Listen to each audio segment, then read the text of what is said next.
আসসালামু আলাইকুম ভাই, ভালো আছেন? ওয়ালাইকুম সালাম। কিরে তুই এখানে কেন রাত? ভাই আপনি কিছু শোনেন নাই? না না, আমি কি শুনবো? ওই আপনার শালি মারা গেছে। আরে কি বলিস, হ্যাঁ ইন্নালিল্লাহ। ভাই। আমার শালির তো একদম অল্প বয়সী রে, হঠাৎ মারা গেল। হ্যাঁ ভাই। তুই কি জানিস কিভাবে মারা গেছে? না ভাই, আমি তো সেটা জানি না ভাই। আরে আচ্ছা, তুই একটু তাড়াতাড়ি আস তো, এই শালির গোসলটা করাতে হবে। হ্যাঁ, চল চল তাড়াতাড়ি।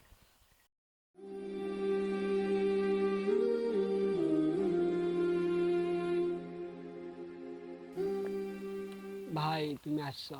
হ্যাঁ ভাই, এইমাত্র খবর পেলাম, খবর পাওয়ার সঙ্গে সঙ্গে চলে আসলাম।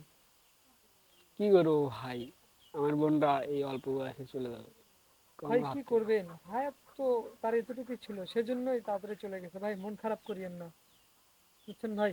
হ্যাঁ। আচ্ছা ভাই, আপনার লাশের কি গোসল করানো হয়েছে? না এখনো গোসল করানো হয়নি। তাহলে একটু তাড়াতাড়ি নেন, আমি আমার শালীর গোসল নিজ হাতে করাবো। আস্তাগফিরুল্লাহ, তুমি সব কি বলছো? এত অবাক হওয়ার কি আছে ভাই? আমার শালী মারা গেছে, তাকে আমি গোসল করাবো, তাতে এত অবাক হওয়ার কি আছে? আরে ভাই, তুমি একজন আলেম মানুষ হয়ে এই মহিলা মানুষের গোসল করাতে যাচ্ছ, এমন মূর্খতা তোমার থেকে আশা করি নাই। আরে মূর্খতার কি দেখলেন ভাই? হ্যাঁ, আজ আপনি মূর্খতার কথা বলতেছেন। 2 দিন আগে তো আপনার এই বোন তার দুলা ভাইদের সাথে সেন্টু গেঞ্জি আপনার হাফাতা গেঞ্জি পরে ট্যুর দিছিল। আপনি সেদিন কোথায় ছিলেন? আর আজকে বলতেছেন যে আমি তার দুলা ভাই গোসল দিতে পারবো না। খালি হয়ে দুলেভাইয়ের সাথে বেড়াতেই পারে। আরে আমি তো আপনাকে এই কথাটাই বলতেছি। সে যদি শালী হয়ে আপনার বোন হয়ে তার দুলাভাইয়ের সাথে বেরোতে পারে, তা আমি তার দুলাভাই হয়ে কেন গোসল দিতে পারবো না? দেখো ভাই, আজকে এসব কথা বলার সময় নয়। কেন ভাই, আজকেই আপনাকে এইসব কথা বলতে হবে? আজকেই সময়?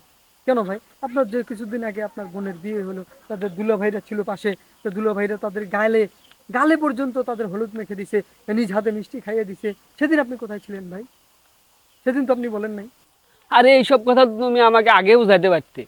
কেন ভাই, আপনাকে বলি নাই? আমি তো আপনাকে ওই দিনকেই বলছিলাম, আপনি কি বলছেন?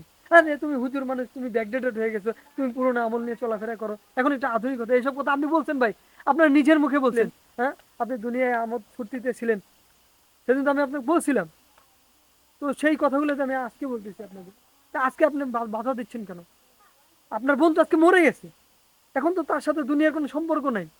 সেদিন ছিল, যেদিন ওর গায়ে ওর দুলাভাইরা হলুদ মেখে দিছিল, সেদিন ওর সাথে দুনিয়ার সাথে সম্পর্ক ছিল। সেদিন তো আপনি ওগুলো কিছু বলেননি, আপনি আজকে বলতেছেন এই কথা। ভাই, একটা বোনকে হারাইছেন, পরিবারের আরো অনেক সদস্য সদস্য আছে, এখনো সচেতন হন না। দিনের কিছুটা মানবেন কিছুটা মানবেন না, তা হবে না ভাই, সম্পূর্ণ মানতে হবে।